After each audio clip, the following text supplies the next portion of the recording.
Delivery app के लिए काम करता था। उसका सपना था कि पढ़ाई खत्म करके एक अच्छी नौकरी पाए, लेकिन फिलहाल खर्चों के लिए उसे ये काम करना पड़ रहा था। उस रात करीब 12:50 बज चुके थे और राहुल अपनी शिफ्ट खत्म करने ही वाला था। तभी डिलीवरी शॉप का लैंडलाइन फोन बजा। उसने फोन उठाया तो दूसरी तरफ किसी आदमी की धीमी और कमजोर आवाज सुनाई दी। 4 मसाला चीज पराठा, जल्दी लाना। राहुल थोड़ी देर चुप रहा, फिर बोला, सर अब ऑर्डर टाइम खत्म हो चुका है। पर वो आवाज फिर आई, प्लीज, बहुत भूख लगी है। पहले तो राहुल ने मना करने का सोचा, लेकिन जब उसने देखा कि ऑर्डर बड़ा है और टिप भी अच्छी मिल सकती है तो उसने हामी भर दी। वैसे भी उसे पैसों की सख्त जरूरत थी। उसने ऑर्डर पैक करवाया और निकल पड़ा। पता शहर के बाहरी इलाके में एक पुराने बंगले का था जो जंगल के पास था। रास्ता सुनसान, अंधेरे से भरा और जगह जगह गड्ढों से भरा था। स्ट्रीट लाइट भी काम नहीं कर रही थी। राहुल के मन में हल्का डर तो था, लेकिन वो खुद को समझा रहा था, बस ऑर्डर देकर निकल लूंगा। करीब रात के 1:45 पर वो उस पुराने बंगले के बाहर पहुंचा। वो घर पूरी तरह अंधेरे में डूबा था, ना कोई रोशनी, ना कोई आवाज। राहुल ने अपने सुपरवाइजर विक्रम को कॉल करने की कोशिश की, लेकिन उसका फोन नहीं लग रहा था। थोड़ी देर सोचने के बाद राहुल ने दरवाजे के पास जाकर धीरे से आवाज दी, हेलो, ऑर्डर। तभी घर की एक लाइट अपने आप जल उठी। उसे थोड़ी हिम्मत मिली। उसने डोर बेल बजाई, पर कोई नहीं आया। फिर से बेल बजाई। इस बार उसे अंदर से किसी के चलने की आवाज आई, पर दरवाजा नहीं खुला। वो वापस मुड़ ही रहा था कि अचानक दरवाजा धीरे धीरे खुद ब खुद खुल गया। राहुल का दिल जोर जोर से धड़कने लगा, लेकिन पैसे की सोचकर वो अंदर चला गया। अंदर एक पुरानी सी डिम लाइट जल रही थी। हॉल में पुराना फर्नीचर था और चारों तरफ धूल जमी हुई थी।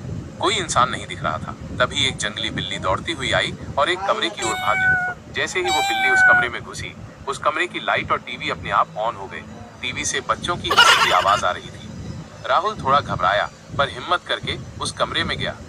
कमरे में 2 छोटे बच्चे जमीन पर बैठे थे।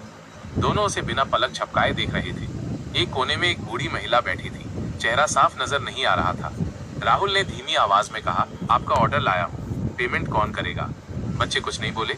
अचानक उनके चेहरे बदलने लगे, आंखें सफेद हो गईं और वो एक अजीब सी डरावनी हंसी हंसने लगे।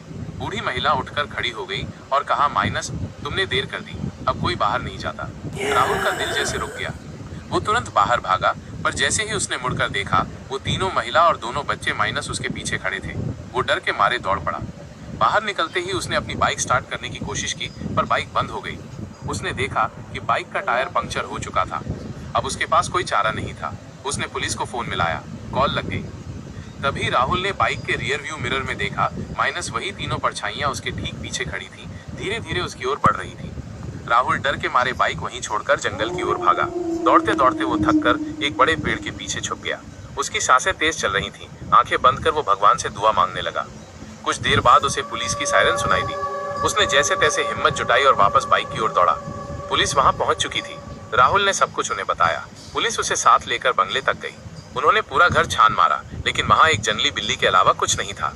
अगले दिन सुबह राहुल को पता चला कि वो बंगला पिछले 5 साल से खाली है। एक समय वहां एक औरत और उसके 2 बच्चे रहते थे, माइनस, जिनका बेरहमी से मर्डर हो गया था। कातिल आज तक नहीं मिला। राहुल को अब यकीन हो चुका था, जिस रात उसने जिनसे बात की, जिन्हें देखा, वो इंसान नहीं थे, वो आत्माएं थी। उस घटना के बाद राहुल ने डिलीवरी की नौकरी हमेशा के लिए छोड़ दी। लेकिन कहते हैं, आज भी उस बंगले में कोई भटका हुआ डिलीवरी बॉय गलती से पहुंच जाए तो वापस नहीं आता।